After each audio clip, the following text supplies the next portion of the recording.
What's up, guys? Welcome back to News Wave. So Pokemon reviews should be out today. I thought they were yesterday. However, time zones were off, I guess, and OpenCritic did put up a full countdown timer, so they are out today. We'll see a full Metacritic score, all of that, and we'll see how all this kind of came out the other side here with Pokemon Sword and Shield finally releasing this Friday amid a ton of controversy. It's going to be very interesting when those come out, although I guess they've kind of leaked anyway. We're talking about the controversy leading up to it with data mining kind of showing some more things that technically have been cut out. Yes, we're going to go over that. And then also we're going to talk about XO19 as, you know what? We might have a show on our hands here that could be worth watching. We'll see, because Microsoft's hyping it up and, well, they hype up a lot of events that don't turn out great, but we'll go over it anyway to see what you can look out for this Thursday. As always, guys, if you enjoy these videos, make sure you hit the like button. It does help out, and get subscribed so you can stay up to date on all the gaming news going on in the gaming world. And we're going to start today with Black Friday and the Switch. Now,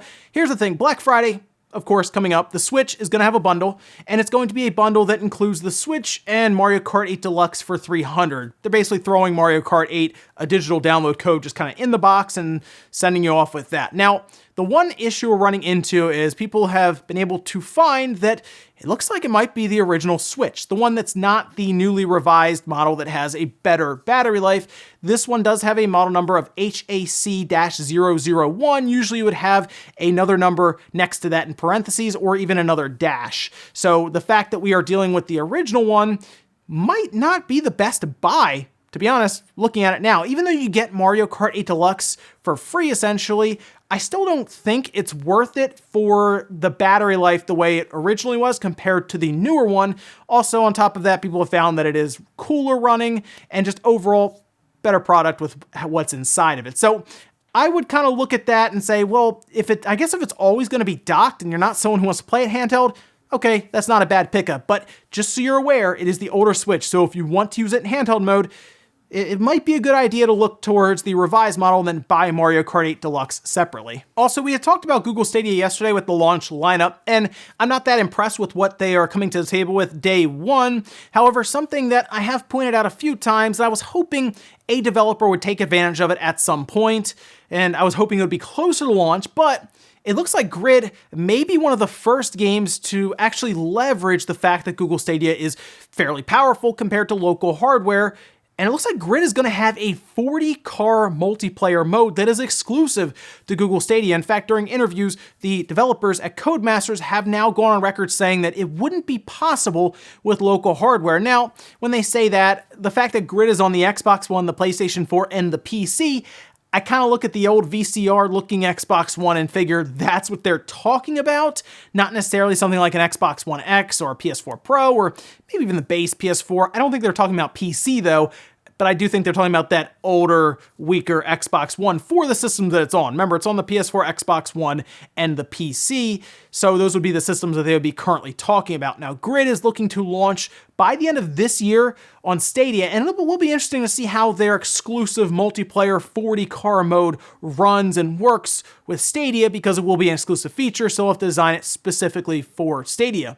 I'll also be curious to see if anyone else starts to take advantage of that. I said like a 1,000-person battle royale or something would be cool, right? But that also might take a while to get done. Maybe it's like an all-day event of endurance or just ideas. You know, a 40-car mode, that's kind of neat. Would it be possible on next-gen systems, though? So maybe it won't stay exclusive if they decide to have a sequel for Grid going into next generation, but for now, it will be. Oh, and real quick, do you remember Shin Megami Tensei 5? I feel like a lot of people have forgotten about that. There was even a rumor that appeared to have been started saying that it was canceled, probably because we haven't really heard anything about it. Atlas has been very quiet. It was one of the first games. You remember during the reveal event, they showed a CGI trailer for it? We had another trailer after that later on, but since then it's been kind of radio silence from Atlas. Well, a person actually got a hold of a customer service representative from Atlas, as you're seeing. And they say the game is still being worked on. Any rumors about SMT5 being canceled are made up, and that's Rob Stone, customer service rep at Atlas USA. I'm not really sure what's taking Shin Megami Tensei so long to come out. Maybe we saw it when it was really early on in development, and it was just shown to just show, hey, look, we have Atlas on board here. They're also going to be bringing a game to the Switch. Maybe they wanted to spend more time on it and they had the ability to do so. Hard to say. I just hope we see more information about it early 2020, maybe in like a January or a February direct. And guys, some of the quick news out of the way, let's get into the bigger stuff. Let's start with Nvidia and AMD. Now, if you're looking to buy a video card this holiday, well, make sure, I guess, you're definitely set on that video card and you don't mind another one coming out months after you spend quite a bit of money on it, because Nvidia appears to be sitting on something like an RTX 3080 or a 3080 Ti like right now. AMD really has not pushed them heavily in the high-end video card space, mostly in like the mid to lower range. Something like the 5700 XT versus the RTX 2070 seems to be a pretty good battle, but that really doesn't leave anything above to go up against the RTX 2080. Nvidia's pretty comfortable there.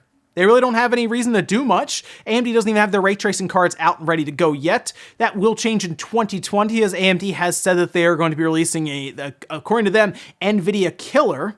But Nvidia seems to be ready. In fact, analysts are now pinning Nvidia as at least revealing something like an RTX 3080. They're kind of making up the names as they go there, but that kind of falls in line with what Nvidia names them. So an RTX 3080, which means that a Ti would follow, 3 or 4 months later after the early adopters have bought them, and they can then sell the Ti to those early adopters. That's kind of the way that Nvidia works, but probably a reveal in March and then possibly a launch during Computex midway through the year in June. So keep that in mind. Analysts are currently looking at kind of the landscape right now and kind of the history with Nvidia, and they also keep releasing more and more just random crazy cards like the 1650 and the Super, and Nvidia is all over the place right now with their cards, but I wouldn't be shocked if they just released the 3080 or at least unveiled it as soon as AMD unveiled their new cards, because it seems like Nvidia is just hanging out waiting. No competition. They don't have any reason right now to move from 12 nanometer Turing to 7 nanometer Ampere. They're just kind of hanging out. But hey, here's hoping AMD shows up and really puts Nvidia on blast, because I think we kind of need that at the high-end card, since of course that will generally then trickle down to the lower-end cards. Next up, let's talk about Pokémon Sword and Shield and the controversy still continuing here. I think it's pretty much coming to a head, because when the games come out, I do think it will quiet down a little bit as people are just kind of playing the game. I'm also curious how this is going to work out in the sales charts, because a lot of people have said that they're not necessarily going to buy Pokemon. You're going to let me know about this down below. If what you've heard so far, everything out there, is enough to keep you from buying Pokemon, or do you think, you know what, I'm still going to criticize it, but I do want to play the first real mainline hardcore RPG console version of Pokemon, and I'm going to pick it up. But I still want Game Freak to do more with this series. I think, to be honest, I think you can criticize a product and still pick it up to check it out and play it and have fun with it, but as long as you're aiming respectful criticism right at them, which I do think games like Pokemon Sword and Shield should absolutely be criticized, because I do think Game Freak is capable of more, especially if you look at it and you look at the visuals and the animations. There's a video of one of the Pokemon spinning like a top online yesterday.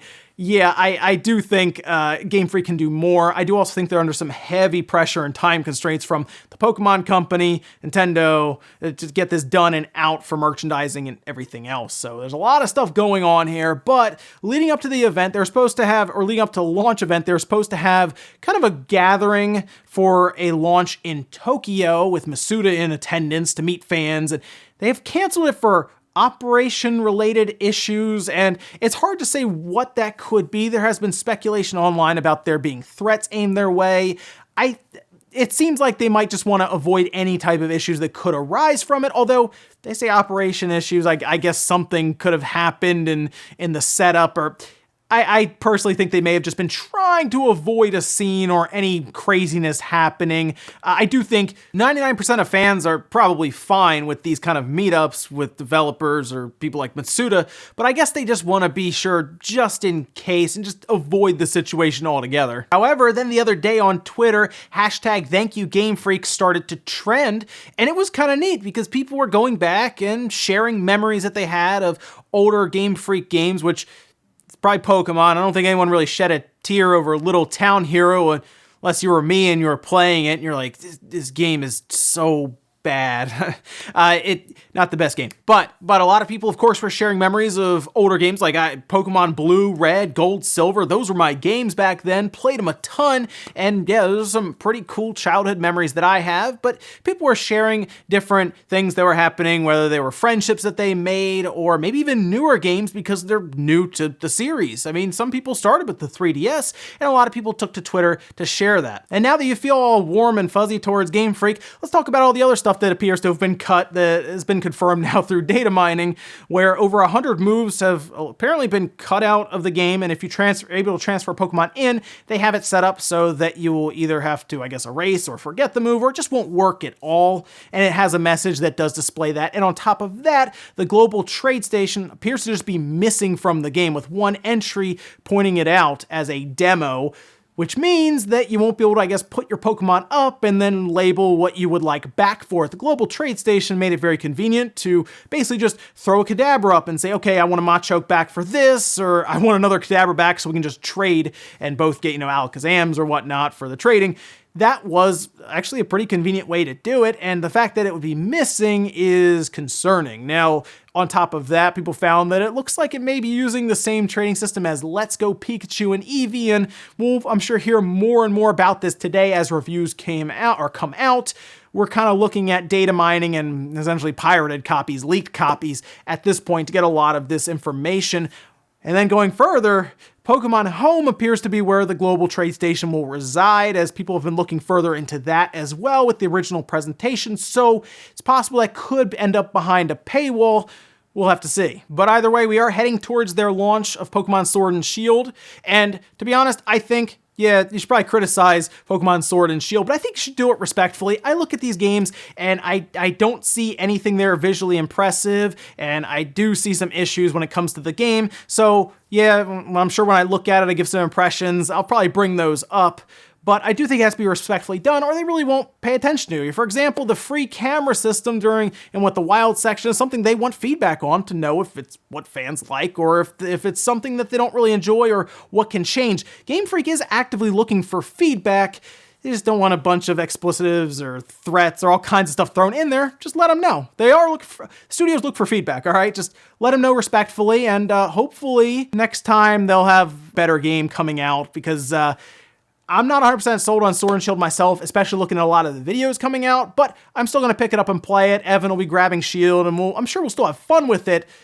But here's hoping Game Freak can improve on what they've started to build going into the Switch with their first, again, quote-unquote, mainline hardcore RPG. Next up, let's talk about XO19. Of course, we'll see more about this on Thursday, but they put this tweet out here where it says, XO19 kicks off with an episode of Inside Xbox you won't want to miss. 12 Xbox Game Studios titles, including new reveals in PC, new PC and console game reveals for Xbox Game Pass, and big Project xCloud news. So I think the big Project xCloud news is probably going to be, I assume, a release date. At this point, they've been doing open beta tests or closed beta tests through invite. Maybe they'll announce an open beta here. I was actually invited to it. I was checking it out here and there on my phone, and it works fairly well, I would say. It does have some hiccups here and there, but I mean, you're technically playing Xbox games on your phone, so that's kind of neat. Necessary?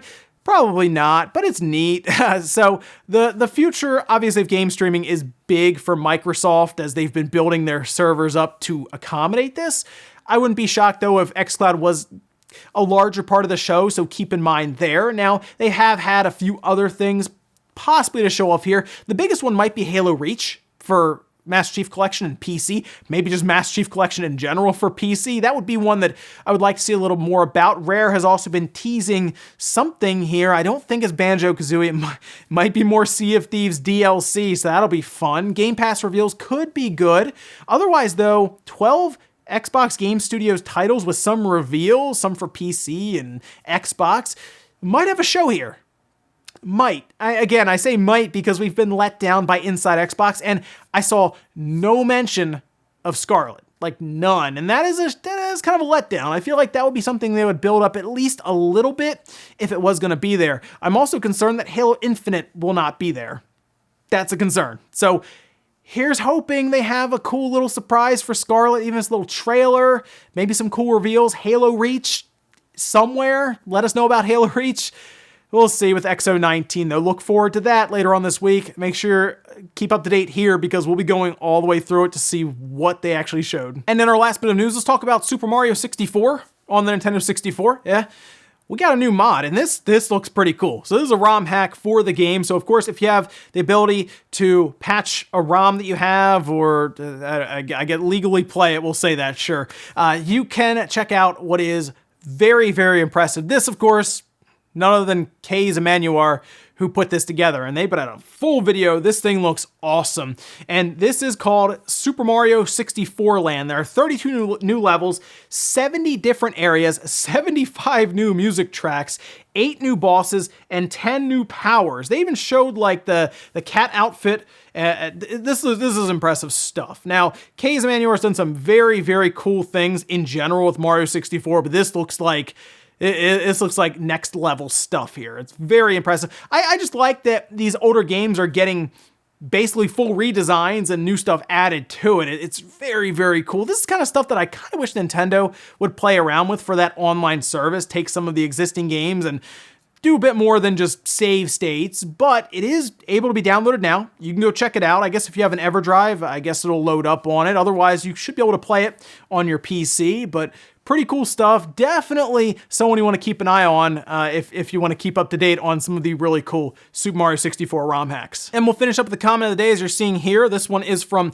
Jorman saying, retirement homes uses the Wii still. And this is something that I saw brought up in the comments a lot yesterday after I asked where all of these Wiis were, where people were still buying Just Dance 2020 to the point where it was outselling the PlayStation 4 and the Xbox One in the UK for the physical sales charts that we saw there. And that's the biggest comment I saw. It was used in places where they were doing physical therapy, hospitals, you had them in retirement homes, and then just people's houses if they were doing preventative maintenance on anything there, repairs, and they had to go through people's houses and they would see the Wii still hooked up in like the family room, and it's still technically the mainstream, I guess, still holding the Wii up, much like they did when it first came out, and that's how it cruised over 100 million very, very rapidly. And I guess there's still enough people that just leave it hooked up. I get the whole idea of like a retirement home, or because they bought it for like, you know, bowling, and I guess they just really like Just Dance, the hospitals and any place with where they are doing rehab on any different body part or trying to get mobility back. I could see how Just Dance would really help with that. So it's very interesting to see places where you wouldn't necessarily see a more, I guess we'll say, hardcore game system, right, in place underneath a big HD TV. No, they use the Wii and they use it for more active stuff, and it's still relevant in 2019. It's pretty funny. Ladies and gentlemen, let's go to here for Newswave. If you enjoyed this video, guys, hit the like button, it really helps out. If not, hit the dislike. Leave comments down below about everything we talked about, whether it's the Pokémon Controversy coming to a head at this point. Obviously, Friday, it will be out. Let me know if you're buying it, or if you're someone who's just not gonna buy it, to attempt to send a message to Game Freak that you want, I guess, just a better overall Pokemon console experience. Also, what do you think about XO19? Do we have any chance at all at one of those crazy internet-breaking announcements or something just insane happening at this event? Let me know down below. Thanks, guys, for watching, and I'll see you next time.